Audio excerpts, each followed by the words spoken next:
What's going on, Babylonians? It's me, Songs of Rage, back with another Outriders WorldSlayer video to bring to you, and today we're actually going to be starting one of our new series, which is going to be our build theory series. Now, basically what I want to do with this is I want to take popular builds that currently already exist in the meta and the endgame for Outriders as it currently stands, and basically have a look at it with all the information that we pretty much know around WorldSlayer so far, as to where it's going to kind of currently sit, and what's actually going to improve, and how it's going to get so much better. So basically the idea of this is if you currently sit on Outriders and you're trying to think of, well, how is my build going to be affected by WorldSlayer when it actually does drop, this is going to be the best place to actually be, because we'll actually dissect it, we'll go into it in a little bit of detail, and we'll actually have a look into it a little bit further. So make sure you drop a like and a subscribe, it really does help the channel out, and let's get right into it. Alright, so the first one that I really wanted to cover is, I wanted to kind of bypass the meta techno build just for the time being, because the one that really took my interest was Triple Turret Technomancers. Now, we did actually have two build videos for the Triple Turret, which one was a firepower and one was an anomaly power. So what I wanted to do today is just purely have a look at the anomaly power. The reason why is because the anomaly power is obviously so much different compared to the normal like meta one. It's kind of there to be able to do this, spread some damage, spread some statuses around and all that kind of thing, and then it kind of relies on some of the mod damage that you actually have in your arsenal to be able to inflict as much damage as possible. It's a very tanky build, and it doesn't rely on having blighted rounds up all the time, so therefore you can actually just play this a little bit more laid back and all that kind of thing. So I wanted to have a look into it. I wanted to see if this will actually turn into the support build that I know and am expecting. So when we actually look into it, this is the build that we actually did on the video that was published on the 13th of December 2021. The only change that I've made to it is the fact that obviously with the meta we've changed the funeral pyre. The reason why is because it used to be Damascus Offering, which did come with Claymore Torrent, to be able to have that range, but obviously still have the ability to be able to summon those mods down. But the funeral pyre obviously easily came away as probably the best winner that came away with the New Horizon update, to be able to have Shadow Comet and Claymore Torrent on there. So since we're not going for firepower, since we don't need that range, we might as well summon as many mods as possible, so it makes sense to be able to swap that out for the funeral pyre now, obviously knowing what we know now. So we've gone for that as our main gun. We do have a backup, which will be our tactical or our burst variant of any kind of like AR. And while the video did show off a crit damage, a long range, and the status power, this does come with ultimate freezing bullets on it, which we've put on there. And I did actually at the time recommend we go for a resistance breaker. This is your ranged option to be able to actually take on. So if you are able to deal a decent amount of damage, if you actually do need to take on some targets from far away, and the resistance breaker that is there to be able to help out your turret to be able to do some more damage. Obviously, the cryo turret is able to deal damage at much further range compared to the blighted turret, so it's able to help out from there, and obviously you're there able to trigger the Borealis set with your ultimate freezing bullets to be able to deal a decent amount of damage, even without the need for blighted rounds. In terms of the skill tree, this is pretty much what we were looking at when we started with the bottom tree and then moved our way up into the middle. The bottom was able for us to be able to grab some more anomaly power and some resistance piercing. And it also gave us a way to be able to deal a little bit of our anomaly power onto our first bullet, onto our, well, either our AR or on our funeral pyre. But it also, the main node is obviously that's adrenalizing antenna to be able to get some extra anomaly power boost to be able to boost up everything that we're actually doing with our current turret setup. We've managed to make our way all the way to the end capstone in the Tech Shaman tree to be able to pick up, so obviously when we use our Cryo Turret or when we use our Cold Snap, which obviously we do have two skills that actually do feed into the Tech Shaman, we are able to trigger that additional firepower and anomaly power boost, so to be able to deal and share about quite a bit of damage at the same time. So it does actually give a really nice boost up to your turret damage just from going into that. In terms of the mods, what we've actually done is gone primarily into cryo turrets, and the reason why we've gone into cryo turrets as much as we have done is because because it's able to have a better range, because it's a little bit more accurate, because it's easier to use compared to the blighted turret. The cryo turret is definitely more reliable to rely on when it comes to actually dishing out damage. The fact it also is able to freeze on top of that means that we're able to those turrets are able to then benefit from everything that the Borealis setup is actually able to offer to you. So it just kind of makes sense to be able to go into that as much as possible. So now with the tier 3 mods, we've actually gone for twins to be able to have 2 of those set up, so obviously that's where our triple turrets kind of come into it. Gone for cryo down to obviously decrease our skills cooldown by 50%, and then obviously we've then gone for any kind of mod that increases our damage. So we've gone for hail shot, increasing the turret's damage based on status power, and we've also gone for increased damage, which increases just a general damage increase on every single shot that's dealt out. We've gone for as many more modifiers in terms of as possible, so we've gone for shatter, and we've gone for freeze and boost, and we've gone for euthanize. weaponizers, so obviously our turrets are able to deal toxic as well as freeze, so it makes sense for us to be able to go grab those.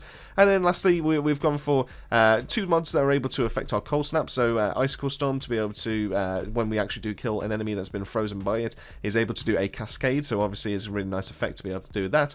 And then we've also gone for Frostbite, so while frozen, enemies have reduced armor by 100% for the duration of the status, which means that we're able to deal a little bit more damage. It's primarily that for the burst rifle, but obviously, you know, it's quite nice to actually have that as an available tool, an available option, so we're not just purely standing behind our turrets. And then the last mod, we do have a tier 3 for Enriched Anthrax to be able to make our Blighted Turret deal a little bit more damage, but obviously, you know, these are just incremental increases for the time being for the current turrets that we actually do have set up. So all in all, it's fairly standard. This is kind of like run-of-the-mill when it comes to like triple turrets. It can definitely get the job done. It's a little bit slower compared to like Meta Techno, for example, with firepower, because you are you're reliant on the AI to be able to actually dish out that damage for you. So therefore, you kind of have to wait for those turrets to try and catch up. But obviously, they are there to be able to spread statuses. They're able to, as soon as you've actually see those statuses get applied, you can then actually call down all the mods that come on your funeral pyre to be able to summon so many comets, as well as all those Claymore Torrent Blades as well. Now let's get ourselves into the Ascension tree. Now obviously what we know so far about the Ascension tree is the fact that we do have up to 200 points available to us, but obviously we don't get all these at the start, so it does require us to be able to actually level ourselves up the more that we actually play through WorldSlayer. So it makes sense for us to actually start which categories are going to be the best ones to actually start leveling up to max first, and then take it from there. And obviously as you start, as long as you've got like the main ones done, you can then actually start branching out into other things as well. So the main ones that I would probably suggest are going to be the top left when we start looking at anomaly, because these all affect your skills. So the main ones I would probably suggest are going to be anomaly power, resistance piercing, and anomaly damage. Now these ones primarily are going to be affecting how much damage you are actually going to be dealing with your turrets, so it's definitely going to be worthwhile picking those up as much as possible. And obviously if you can get those three categories maxed out, then obviously your turrets will be doing as much damage as they physically can.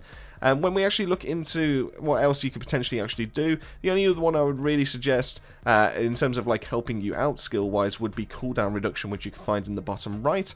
Obviously, you know, if you're able to get 10 points into there really early on, then obviously that's the best way to be able to get your skills back off cooldown as quickly as possible. And the only other thing that you can actually start looking into would be a little bit of survivability in the top right. But this kind of build already does a really good job of being able to be tanky in the first place, so you don't necessarily need to go for that. But obviously that's something that's up to you. That's obviously a personal preference, but I would probably recommend going for the damage or going for the cooldown reduction, because the damage will obviously be healing you anyway, so therefore you don't necessarily need to be able to grab a little bit more health or a little bit more armor. Now, in terms of the Pax points, this is kind of like a very awkward one to be able to go through, because I thought it was going to be very clear-cut as to which one I would be going for, and I'm sure most of you are probably going to be on the exact same wavelength on me when it comes to this. So what you can do is actually go for the bottom tree, and obviously if you do go bottom tree, that means you'll be picking up the Undying, which every single 10% of your missing health increases your weapon or your skill leech by 10%. Obviously, you then can go into Override to be able to increase your anomaly powers increased by 50% of your skill leech, which obviously over time means that you're actually dealing even more. You getting ever increasing amounts of anomaly power to be able to deal more damage, which obviously then translates into leech, which then obviously heals you even more.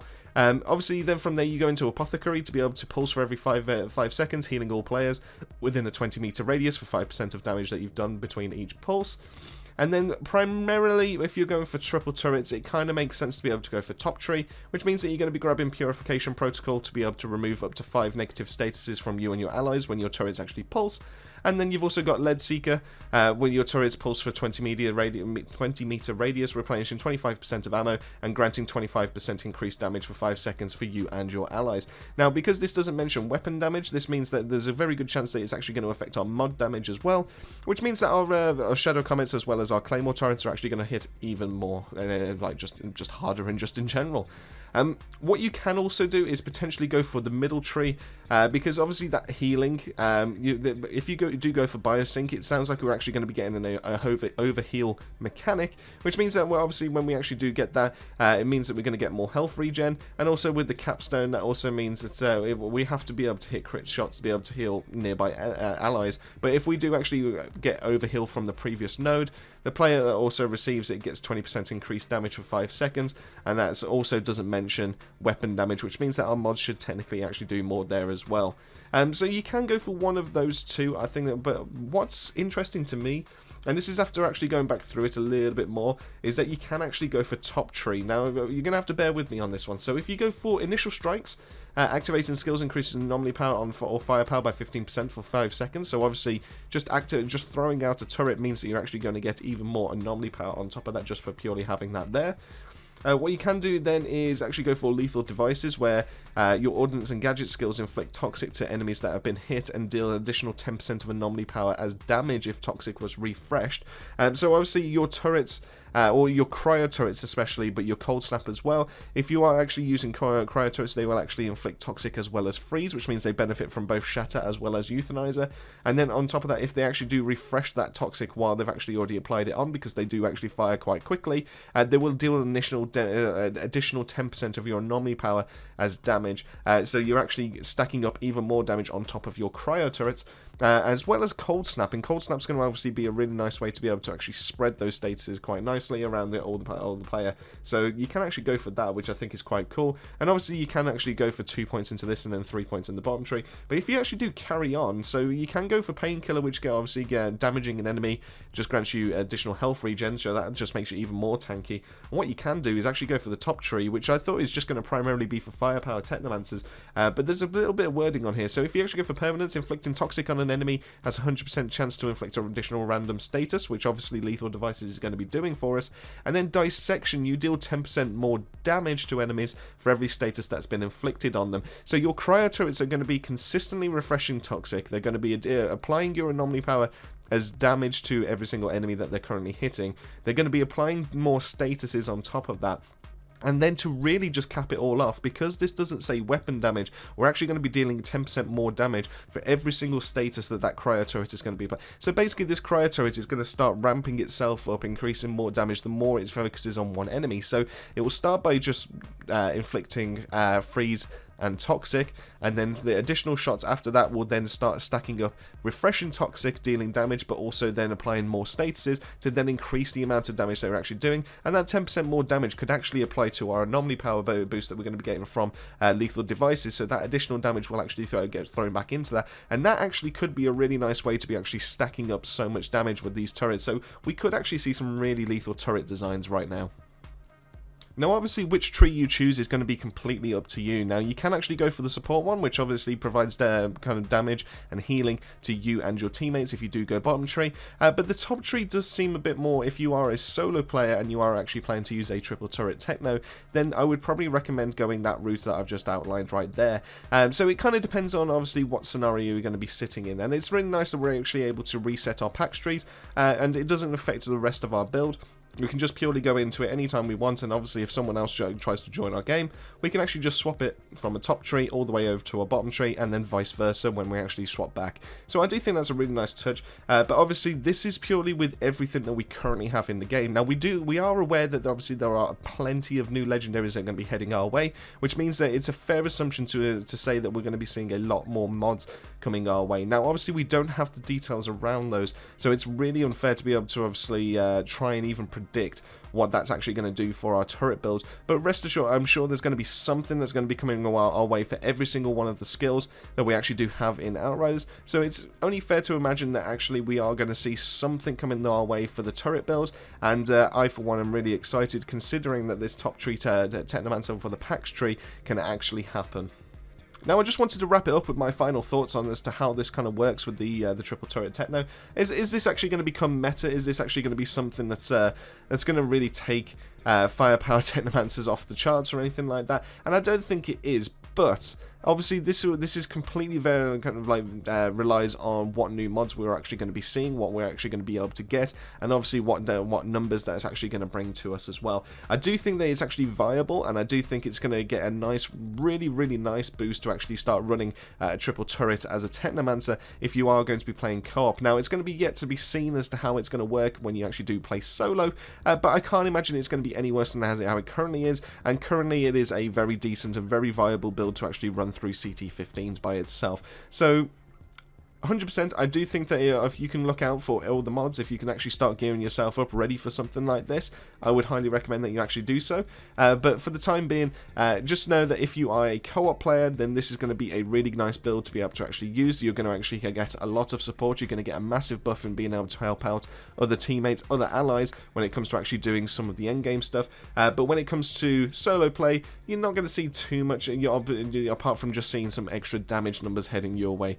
While I don't think this is actually going to take the #1 spot away from Technomancers as it currently stands when it comes to builds, I do think this is going to hold a really good space in the meta, so I would highly recommend that you actually start gearing yourself up for one of these. That pretty much wraps up this video. That's all I wanted to be able to cover, because that's pretty much all the information that we do have available to us at this moment in time. Obviously, if we actually do get some more information, I'll quite happily revisit, and I'll probably drop a comment on this, or maybe even do another video, depending on the amount of information that we actually get given. But I hope this actually gives you some kind of insight as to what to actually do if you actually do run this build, and as to what it's actually going to achieve when that build actually when WorldSlayer actually does drop, and what this build can actually do for you as well as your team in a co-op environment. Massive thank you for making your way to the end of this video. It really does help the channel out, and massive thank you to the Babylonian family for their continued support as always. That just leaves me to say, keep yourself safe, keep yourselves well, and I'll see you all on our next video.